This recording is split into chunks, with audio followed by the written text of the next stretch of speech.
Welcome back to my channel.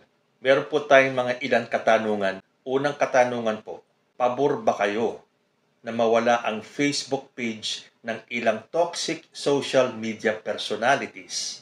Pangalawa, meron po ba talagang pulburon video si President Bongbong Marcos?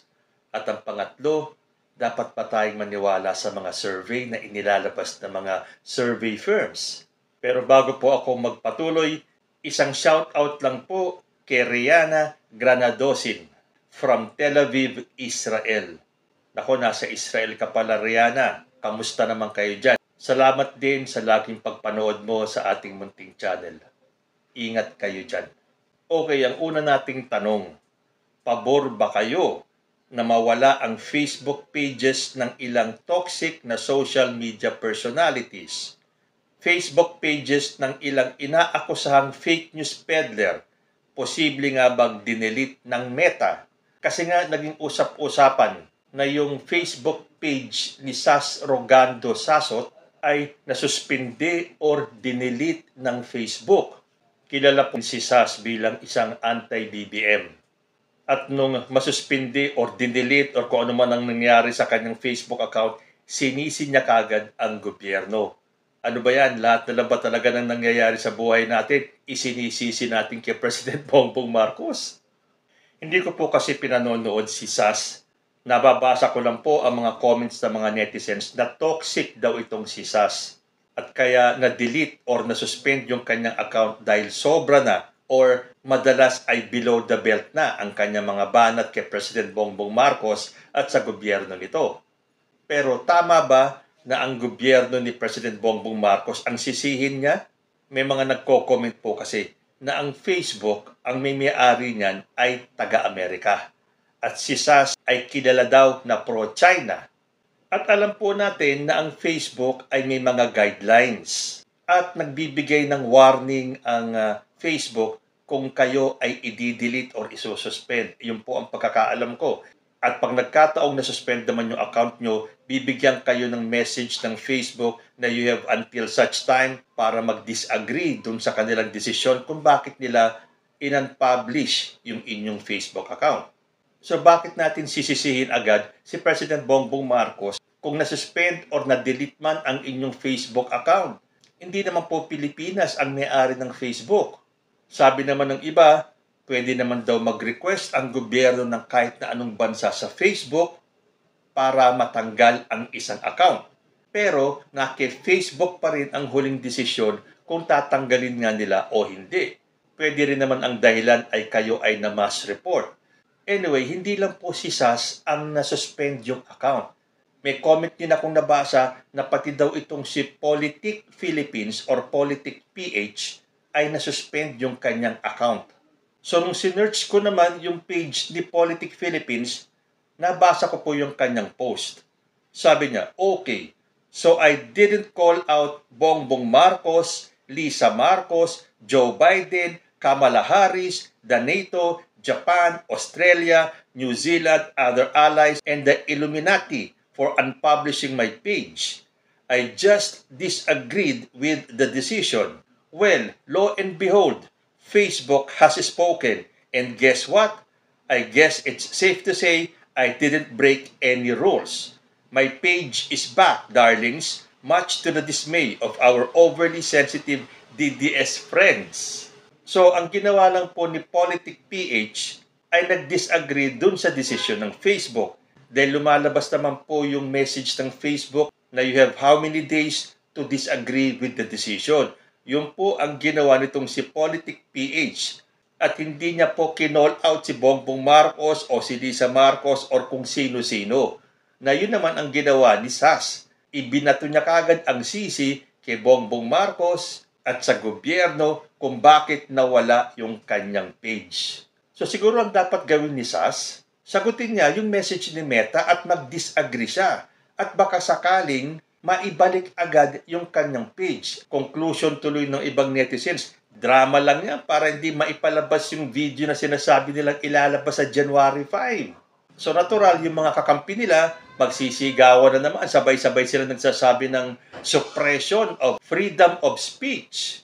Gusto na naman nilang ipakalat na kasalanan ni President Bongbong Marcos na kesyo meron na daw silent ML or silent martial law. Kinikitil daw ang freedom of expression, ang freedom of speech. Bakit si Sasla ang natanggalan ng account?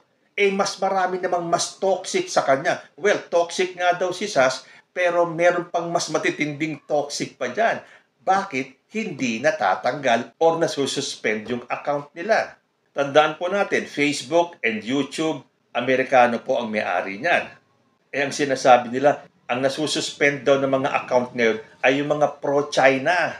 So siguro may dahilan si Meta para isuspend kayo. Huwag nyo kagad isisi yan kay President Bongbong. Bakit itong si Politic PH? Nasuspend din yung kanyang account pero nag-disagree lang siya. And lo and behold, sabi pa niya, ibinalik yung kanyang page. So ano ang lumalabas? Drama lang talaga ni Sas yan. Sabi pa nga ng ibang comment na nabasa ko, hindi naman daw na-suspend, hindi na-delete. Kung hindi, dini-activate talaga ni Sas yung kanyang account.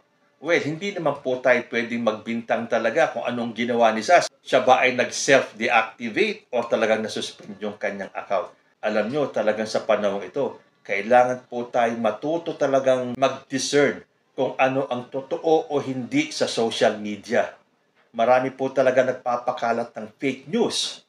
Well, yung fake news sa atin, para sa kanila ay hindi fake news kundi information dahil daw sa pagmamahal nila sa inang bayan. Pero madalas naman makikita natin fake news naman talaga ang ipinapakalat nila. So tayo mismo ang dapat maging mapagmatsyag. Huwag po tayong basta-basta maniniwala. Mag-research tayo. Or tingnan nating mabuti, yung bang inaakusa nila ay merong kasamang ebidensya. Huwag po tayong basta-basta maniniwala dahil napakadali pong magsabi or mag-post ng mga balita na sasabihin nating totoo, pero wala naman pala tayong maipakitang resibo.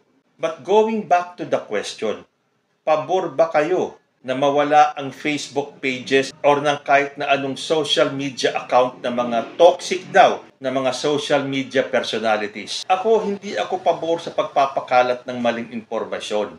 Pero yung tanggalan sila ng mga platform nila, hindi po ako agree doon. Bakit? Para po kasi sa akin, I believe in karma. Pabayaan lang natin sila mag-spew out ng mga maling impormasyon, ng mga kasiraan, ng mga pagbibintang, mga akusasyon, mga baseless na mga kwento, dahil sooner or later, aabutan po sila ni karma. Naniniwala po ako doon. Bayaan po natin sila kung sino man yung mga sinasabing mga nagpapakalat ng fake news. Kasi impormasyon pa rin yung inilalabas nila. At madalas, kapag yung maling impormasyon na yon ay ipinakalat nila, may mga magtatanggol po at pasisinungalingan yung mga inilalabas nilang balita. So, malalaman din natin kung alin ang totoo. It is going to be a battle of good and evil. So, bahala na kayo kung sino ang good, kung sino ang evil. Ang importante dyan, may mga kokontra dun sa mga naglalabas ng maling impormasyon. At yun ang time for the truth to come out. Well, yun po ay sarili ko lang opinion. Bayaan nyo silang maglabas ng mga kasinungalingan, paglabas ng mga kasiraan, pagbibintang, pag-aakusa. Dahil kahit na anong gawin nila, lalabas at lalabas din po ang katotohanan. Kaya lang, tandaan po natin, yan pong freedom of speech is not absolute. As in any other freedom, hindi naman po yan 100% pwede nyong gawin or sabihin lahat ng gusto nyong sabihin. Di sana wala na nakakasuhan ng libel. Kasi pwede nating sabihin na, teka muna, freedom of speech ko yun eh. I have the right to voice out whatever I feel. Pero somebody once said this, your right ends when someone else's right begins. So again, ako po, tutol ako sa pagpapakalat ng fake news. Pero hindi po natin maiiwasan yan, hindi natin mapipigilan yan dahil lagi nilang idadahilan freedom of expression. Well, this is a democracy. So let them be. Darating po ang oras na lalabas at lalabas ang katotohanan. Kung totoo ba yung sinasabi nila or yun ay pawang gawa-gawa lamang. So sa pangalawang tanong po natin, meron po ba talagang pulburon video si President Bongbong Marcos? or ito po ba ay fake news lamang? Dahil may mga nagsasabi po dyan na December pa lang daw, sinasabi na nila na ilalabas yung video na yan.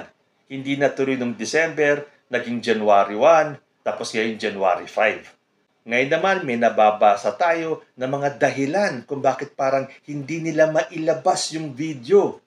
May isang vlogger daw ang nagsabi na wala naman daw sa kanya yung video, so paano niya mailalabas? Sabi naman daw ng isang attorney, masyado raw delikado pag inilabas yung video kaya hindi raw basta-basta mailalabas. Ano ba yan? Ang lakas ng loob nyong sabihin may video. Ngayong dinidir kayo ng publiko na ilabas ninyo, ang dami nyo naman dahilan ngayon. Meron po ba talaga o walang video? Although sinasabi naman ni Jason Sa na meron video talaga at ito ay napanood niya na. Nabasa ko kasi isa nag-comment na sinabi daw ni Jason Sa na napanood niya na yung video. So hinanap ko yung page ni Mr. Jason Sa. And true enough, December 27, 2023, sabi niya sa kanyang post, bakit hindi na ako excited na makitang muli yung video noong isang mama na may pulbos sa ilong at gilagid? So ibig sabihin, nakita niya ng video, hindi niya sinabing nakita niyang sumisinghot ng pulburon. Ang sinabi niya lang, hindi siya excited na makita muli yung mama na may pulbos sa ilong at gilagid. Hindi kaya ito yung video na inilabas ko rin sa aking episode kahapon na napanood ko kay Juan Historiador na parang may nginunguya si President Bongbong Marcos. Dahil yun daw po ay nung tinawag si PBBM para magsalita ay nagkataong siya ay may nginunguya or may kinakain. At makikita naman talaga dun sa video na siya ay parang nagtatalumpati. So challenge naman ng mga netizens kay Jason Sa, ipakita mo yung video dahil nakita mo na pala, ilabas mo sa publiko. Hindi na po basta-basta maniniwala ang taong bayan sa mga salita-salita lang. Kahit na sabihin na kayo ay sikat na personalidad, hindi porko sinabi mong nakita mo si ganito na ganyan, ay paniniwalaan na kagad namin. Maglabas kayo ng katotohanan. Ilabas niyo yung video na yan. Hindi yung ngayon sasabihin nyo wala sa inyo yung video, kaya hindi nyo mailabas, o kaya masyadong sensitibo, kaya hindi nyo mailabas. Ano ba talaga ang totoo? O baka isusurpresa nyo ang taong bayan. So hintayin po natin yung January 5. Baka naman sinususpense lang tayo ng mga taong ito at talagang meron silang ilalabas na video. Yan po ang ating paka-aabangan. Dahil kung wala kayong maipapakitang video sa January 5, siguradong susunduin kayo ni Karma. At ang huling katanungan po natin, gaano po ka-credible ang mga surveys? Dapat ba tayo magpapaniwala sa mga survey ng mga lumalabas? Tulad po nitong balitang nabasa ko sa Philstar Global, satisfaction with Marcos, Sara down. Even though they still enjoyed the approval of the majority, satisfaction with President Marcos and Vice President Sara Duterte dropped by double digits in several polls conducted last year. A year into the new administration, which was elected by a landslide in the 2022 elections, Filipinos are also largely dissatisfied with the government's performance in addressing the rising cost of basic commodities.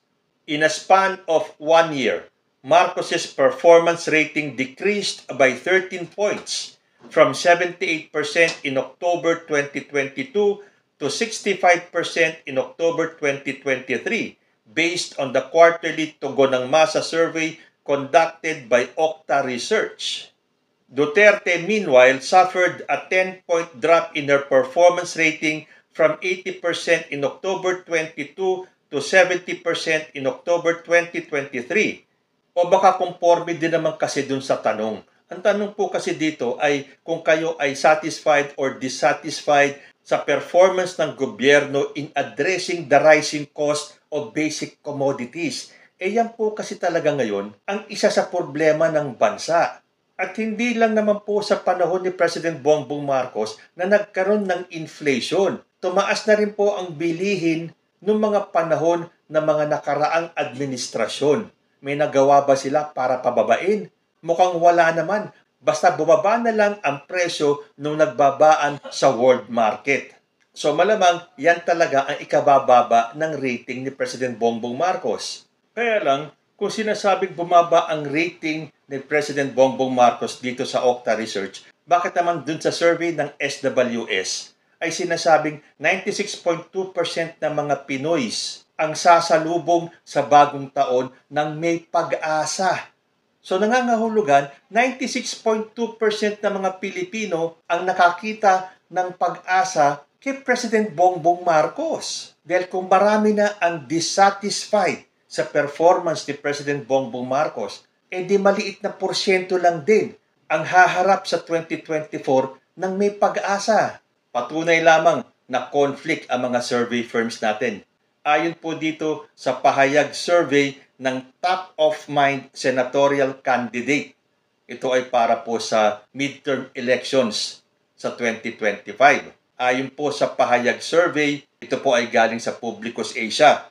Ang top 12 nila, number 1, Rodrigo Duterte, Erwin Tulfo, Willie Ong, Bongo, Amy Marcos, Bato de la Rosa, Tito Soto, Isko Moreno, Ping Lacson, Leni Robredo, Gibo Teodoro, Pia Cayetano. Itong survey nila, November 20 to December 4. At number 1 po si former President Rodrigo Duterte. Pero dito naman po, sa 2025 senatorial preferences ng Okta Research, ang top 12 po nila, Erwin Tulfo, Bongo, Tito Soto, Bato de la Rosa, Amy Marcos, Bong Revilla, Francis Tolentino, Isko Moreno, Ping Lacson, Pia Cayetano, Manny Pacquiao, Jejomar Binay. Saan po napunta yung pangalan ni former President Rodrigo Duterte? So kaninong survey po tayo maniniwala? So dito po sa mga topics natin for today, iisa lang po ang pinakakahulugan niyan. Huwag po tayong basta-basta maniniwala sa sabi-sabi. Matuto po tayong mag-research at maghanap ng kasagutan doon sa mga tanong na lumalabas sa ating kapaligiran. Ay nako, challenging po talaga ang mga panahon na to, lalo na sa social media. Kayo po, ano ang masasabi ninyo sa mga topics natin for today? Comment lang po down below and I will see you next time. Peace.